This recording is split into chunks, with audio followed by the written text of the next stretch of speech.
წყალმომარაგების სისტემის რეაბილიტაცია სრულდება ფოთში. პროექტის დამთავრების შემდეგ მოსახლეობა წყალს ყოველდღიურად უწყვეტ რეჟიმში მიიღებს.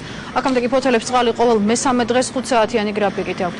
დასაქმებულთა უმრავლესობა ადგილობრივია. მდინარე სამუშაოებს დღეს რეგიონული განვითარებისა და ინფრასტრუქტურის მინისტრი რეგიონის რწმუნებულთან ერთად დაესწრო.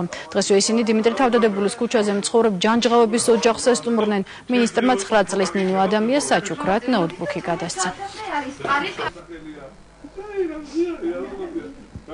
ფოთის წყალი ყოველთვის პრობლემატური საკითხი იყო და ადამიანებს ორ დღეში ერთხელ უნდა სულ რამდენიმე საათის განმავლობაში. აი ამ მომენტისთვის უკვე შეიძლება ვთქვათ, რომ მთლიანად ფოთს 5-6 საათის განმავლობაში წყალი აქვს და წლის ბოლოსთვის შევეცდებით, რომ ყოველდღიური წყლის მომარაგების საათების რაოდენობა გაიზარდოს შემდგომში. ეს ძალიან მნიშვნელოვანი არის ჩვენთვის. მინდა გითხრათ, რომ ეს პროექტი გრძელდება მომდევნო წელსაც და შემდგომში თავისთავად უკვე კანალიზაციის საკითხების დალაგებასაც დავიწყებთ. ეს სამუშაოები უზრუნველყოფს იმას, რომ მოსახლეობა იქნება დაკმაყოფილებული.